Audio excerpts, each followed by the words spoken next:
ได้เสริมด้วยป้าว่าเชียงใหม่ตอบโจทย์ชีวิตคนสูงวัยตรงที่แม้จะเป็นเมืองใหญ่แต่ก็ยังมีวิถีชีวิตแบบชุมชนดั้งเดิมมีผู้คนเก่าๆยังรู้จักกันหมดอยู่ป้าจะใช้เวลาว่างในการปลูกผักปลอดสารพิษในสวนรอบบ้านเดี๋ยวนี้เราไม่รู้เลยว่าผักปลูกจากที่ไหนมีสารพิษมากไหมก็เลยปลูกไว้กินเองดีกว่าเพื่อนบ้านหรือคนในชุมชนก็สามารถนำมาเก็บไปทำอาหารได้ด้วยภาพข่าวสองคนลุงป้าการปลูกผักทำให้ป้าเหมือนได้ออกกำลังกายมันก็ช่วยเรื่องสุขภาพไปในตัวจริงๆถ้าคนสูงอายุที่บ้านพอมีบริเวณบ้านป้าแนะนำว่าน่าจะปลูกผักกันมีผักปลอดภัยกินเหลือก็ส่งขายถ้าเชียงใหม่จะพัฒนาให้เป็นเมืองที่ตอบโจทย์ผู้สูงอายุ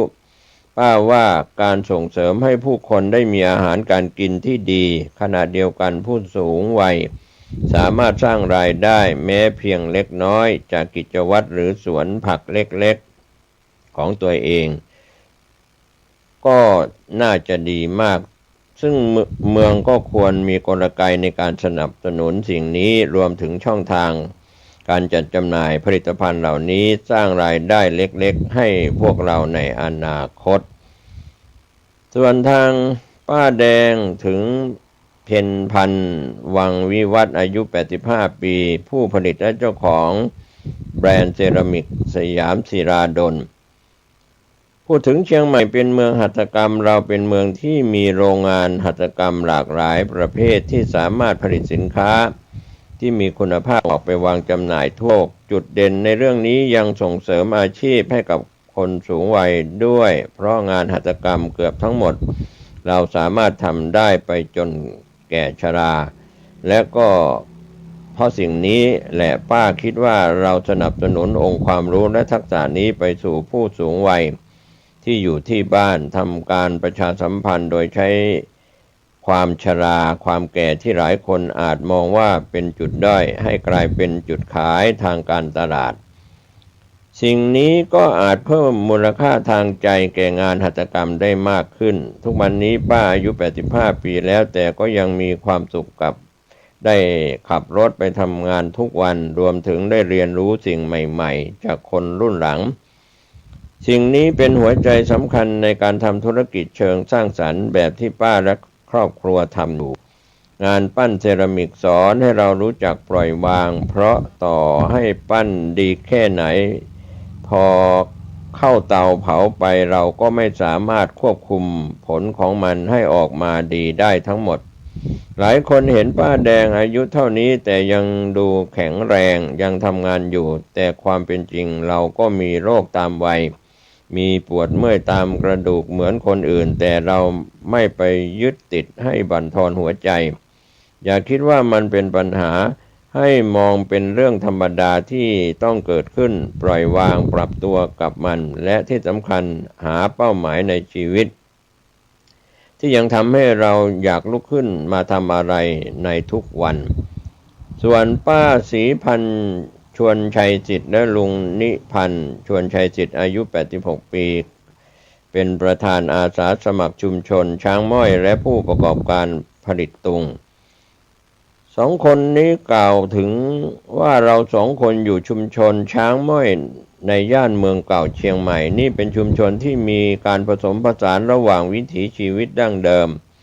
และความเป็นย่านการค้าสมัยใหม่ค่อนข้างมากการผสมผสานแบบนี้ในแง่หนึ่งก็ส่งผลดีต่อเศรษฐกิจของผู้คนในชุมชนแต่ขณะเดียวกันก็ปฏิเสธไม่ได้ว่าบางครั้งก็อาจเกิดปัญหาจากช่องว่างระหว่างวัยรวมถึงความเหลื่อมล้ำของการพัฒนาพื้นที่สำหรับป้าการทำงานเป็นอาสาสมัครชุมชนช่วยบรรเทาปัญหาและสร้างแนวร่วมในการพัฒนาย่านของเราได้ขณะเดียวกันงานนี้ก็ได้สร้างความหมายให้ตัวเราด้วยทั้งยังได้ประสานความร่วมมือได้ทำกิจกรรมต่างๆนานาแถมยังช่วยเพื่อนบ้านเราอีกนี่คือสิ่งที่ทำให้ป้าอยากตื่นเช้าในทุกๆวันเ พื่อได้ทำงานเชียงใหม่เป็นเมืองที่มีเอกลักษณ์ทางศิลปวัฒนธรรมและตลอดหลายสิบปีที่ผ่านมาสิ่งนี้ไม่เพียงแต่จะช่วยสร้างบรรยากาศอันน่าอยู่ให้กับเมืองแต่ยังเป็นเครื่องมือขับเคลื่อนเศรษฐกิจทั้งในภาพใหญ่อย่างการท่องเที่ยวไปจนถึงระดับชุมชนเล็กๆอย่างที่เห็นได้ชัดที่สุดก็มาจากสามีป้านี่แหละลุงนิพันธ์ปีนี้อายุ86ปีเท่าป้าแต่ก็ยังทำตุงสามหางขายอยู่ร้านสอสว่างน่าจะเป็นร้านสุดท้ายในเขตตัวเมืองเชียงใหม่ตุงสามหางเป็นทั้งของประดับและเครื่องสักการะในวัฒนธรรมล้านนาเรายังมีลูกค้าทั้งวัดร้านหลวงที่ซื้อไปประดับและนักท่องเที่ยวที่ซื้อเป็นของที่ระลึกอยู่ถ้าไม่ใช่เชียงใหม่ก็ไม่รู้ว่าไปเปิดจังหวัดอื่นร้านเราจะอยู่มาได้จนทุกวันนี้หรือเปล่าป้าศรีวรรณกล่าวกับทีมข่าวนอกจากนั้นก็เป็นคำพูดของลุงชัชวาลทองดีเลิศอายุ67ปีผู้ก่อตั้งโฮงเฮียนสืบสารภูมิปัญญาล้านนาและชุมชนหลงหิมคาวอำเภอสันกำแพงลุงชัดกล่าวกับทีมข่าวตอนหนึ่งว่าผมไม่อยากเป็นภาระของลูกหลานเมื่อแก่ตัวลงเลยคิดว่าถ้าเพื่อนรุ่นเดียวกันมาอยู่ร่วมกันในชุมชนเล็กๆบ้านใกล้กันคอยช่วยเหลือเกื้อกูลหรือหากวันไหนป่วยไข้พร้อมๆกันจะจ้างพยาบาลมาช่วยดูแลทีเดียวก็น่าจะสะดวกก็เลยไปเจอที่ดินแถวสันกำแพงที่ไม่ไกลเมืองนักและชวนเพื่อนมาปลูกบ้านอยู่ด้วยกันตั้งชื่อติดตลกว่าชราวินล่าพอมาอยู่ด้วยกันผมก็พบว่าสมาชิกหลายคนมีทักษะด้านงานหัตถกรรมที่ดีซึ่งเขาก็ประดิษฐ์นั่นประดิษฐ์นี่อยู่บ้านอยู่แล้วก็เลยมาชวนกันต่ออีกให้เอางานคราฟพวกนี้มาเปิดขายกันหน้าบ้านไหมนั่นคือที่มาของชุมชนโหลงหิมคาวตลาดงานคราฟของพวกเราเองที่ไปมาก็มีคนมาแชร์พื้นที่กลายเป็นตลาดจริงจังและก็กลายเป็นแหล่งท่องเที่ยวใหม่ของเมืองไปเลยผมเชื่อว่าความสุขเป็นปัจจัยสำคัญหนึ่งที่ทำให้เราสุขภาพดีโดยเฉพาะความสุขที่เกิดขึ้นจากความสัมพันธ์นี่คือเหตุผลว่าทำไมคนสูงวัยอย่างเราถึงมารวมตัวกันตรงนี้ขณะเดียวกันนี่ก็อาจเป็นโมเดลหนึ่งของเมืองในอนาคตเมืองที่มีสเปซให้คนสูงวัยได้ทำกิจกรรมได้สร้างคุณค่าร่วมกันและได้ดูแลกันและกันแบบนี้ส่วนทางด้านคุณเยาวดีชูคงอายุ49ปีก็เป็นเจ้าของกิจการกล่าวกับทีมข่าวว่าเราเชื่อว่าการเปลี่ยนแปลงหรือการพัฒนาไม่ว่าจะมิติไหนถ้าอยากทำให้เกิดความยั่งยืนจุดเริ่มต้นต้องมาจากท้องถิ่นซึ่งเป็นรากฐานสำคัญของสังคมสิ่งนี้ยังอยู่ในกรอบคิดของคนทำอาหารอย่างเราด้วยจึงทำร้านอาหารที่สนับสนุนประมงพื้นถิ่นและวัตถุดิบท้องถิ่นเพื่อช่วยส่งเสริมความยั่งยืนของสิ่งแวดล้อมและธุรกิจพื้นบ้านจริงๆแล้วเราเป็นคนพัทลุงแต่เลือกมาอยู่เชียงใหม่เพราะเมืองมีองค์ประกอบหลายอย่างที่ตอบโจทย์เราโดยเฉพาะเรื่องอาหารการกินและการดูแลสุขภาพซึ่งเมืองไม่ได้มีแค่มีพื้นที่แต่ยังมีโอกาสที่เปิดให้ผู้ประกอบการสามารถทำธุรกิจถ้าย้อนกลับไปสักหลายสิบปีก่อนหลายคนอาจไม่คิดว่าการมีร้านอาหารสักร้านที่ลูกค้าสามารถรู้ได้ว่าวัตถุดิบที่พวกเขากินมาจากไหนผักปลูกอย่างไรหรือเนื้อสัตว์มีกรรมวิธีอย่างไรจะสามารถสร้างมูลค่าเพิ่มและเป็นแรงดึงดูดลูกค้าได้ซึ่งนั่นล่ะเมื่อพิจารณาจากทรัพยากรที่เมืองมีพร้อมทั้งพืชผักปลอดสารพิษหรือความหลากหลายทางวัตถุดิบของเชียงใหม่จึงเป็นเมืองไม่กี่เมืองที่ธุรกิจอาหารสุขภาพไปจนถึงเกษตรอินทรีย์ล้วนมีที่ทางที่ยั่งยืนของมันเอง ก็เป็นเรื่องราวที่กล่าวกันนะครับก็ไปอีกคนหนึ่งจิรัตน์ประเสริฐทรัพย์พำนักอยู่เชียงใหม่เป็นนักเขียนวรรณกรรมคอลัมนิสต์คนเขียนบทนิทรรศการและทำงานศิลปะสนับสนุนแนวทางสาธารณรัฐครับก็เป็นเรื่องราวที่พูดถึงไม่ว่าจะเป็นคุณอนิรุตเอื้อวิทยาก็ดีหรือภูพิงต้นเกษมกล่าวว่าชีวิตผมชอบการเดินทางชอบทำอาหารและรักการบันทึกความทรงจำด้วยภาพถ่ายนะครับก็เป็นเรื่องราวที่กล่าวถึงกันวันนี้หลากหลายโดยเฉพาะเรื่องมุมมองในหัวข้อข่าวที่ว่าวิถี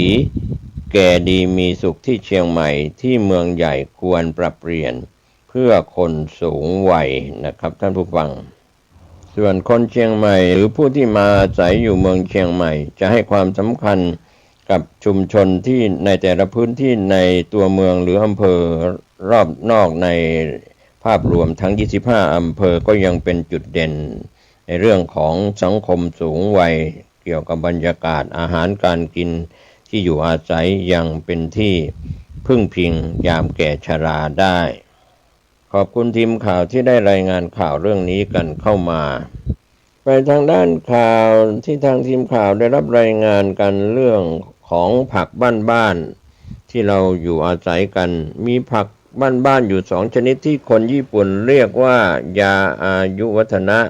ไทยขายกันล้นตลาดราคาถูกกินดีอายุยืนนี่เป็นหัวข้อข่าว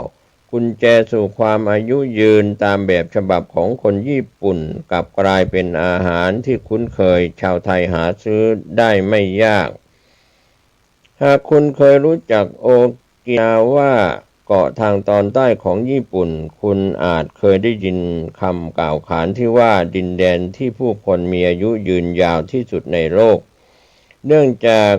ที่นี่มีอัตราประชากรที่มีอายุเกิน100 ปีสูงที่สุดในโลกโดยผู้หญิงอายุเฉลี่ยสูงถึง86 ปีและผู้ชายมีอายุเฉลี่ย78 ปีสิ่งที่ทำให้ชาวโอกินาวาของญี่ปุ่นแตกต่างไม่ได้มาจากอาหารเสริมราคาแพงแต่มาจากการใช้ชีวิตเรียบง่ายออกกำลังกายเบาๆทุกวันและโดยเฉพาะ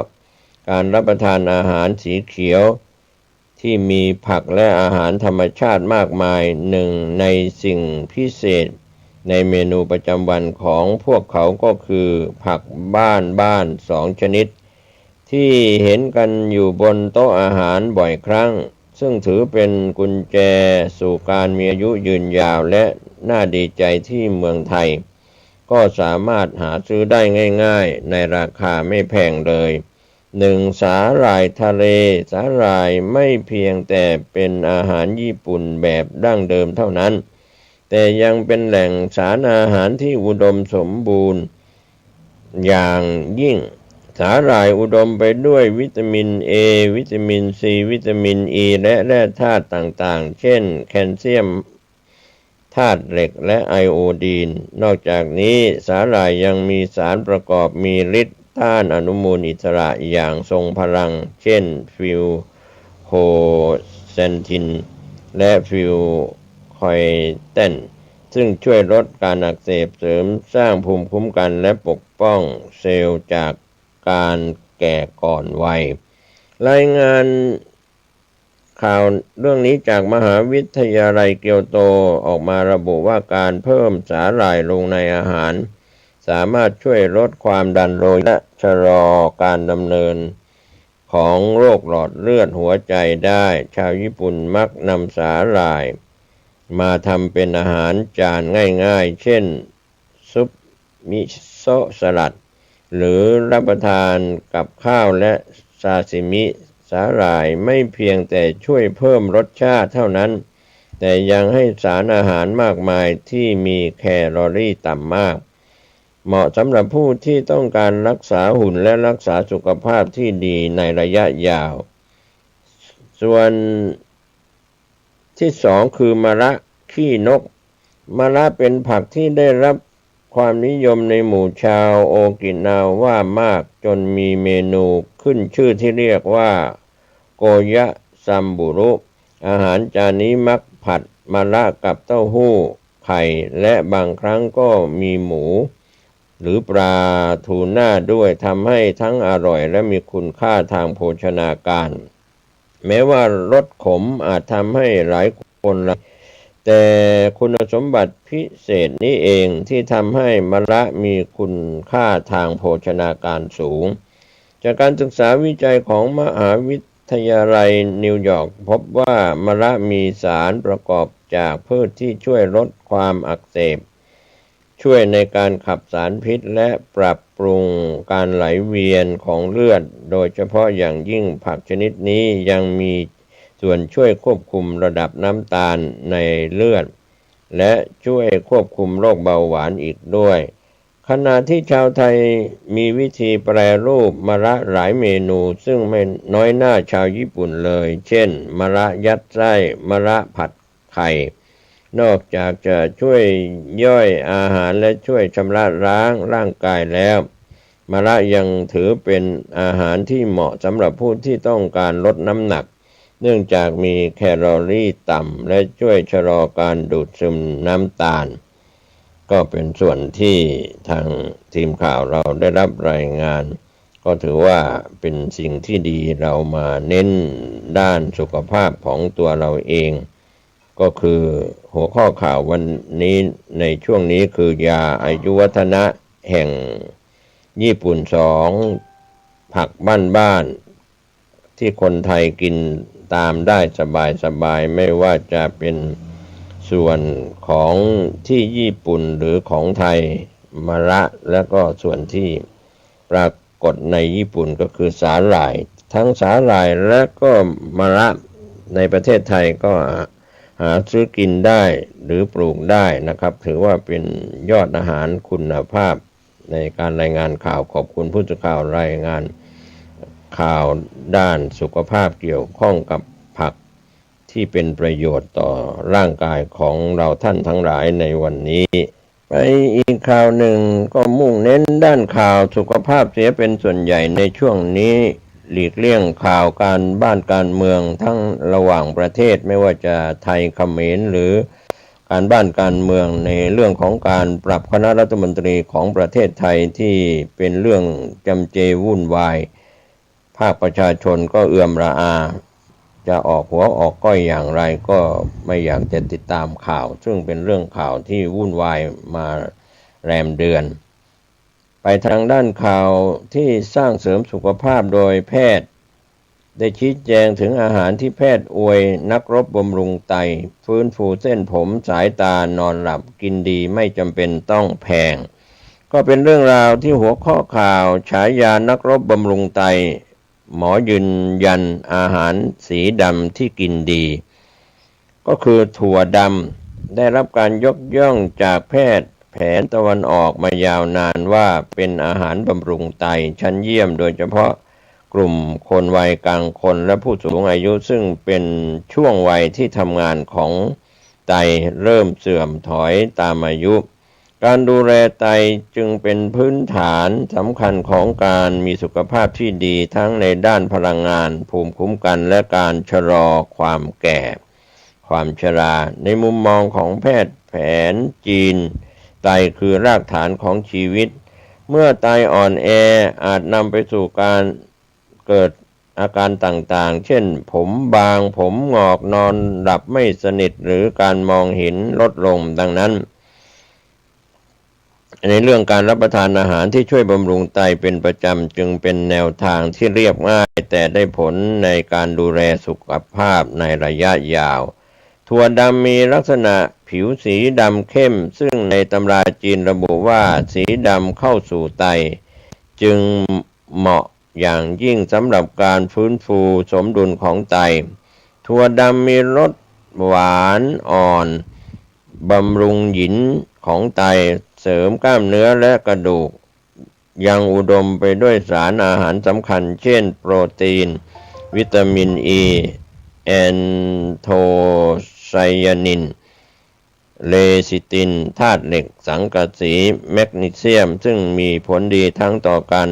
ต้านอนุมูลอิสระบำรุงตับและไตและส่งเสริมการเผาผลาญในร่างกาย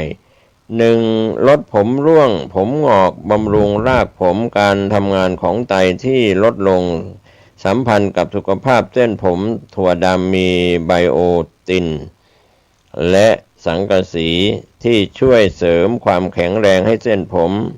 ลดผมร่วงและป้องกันผมงอกก่อนวัย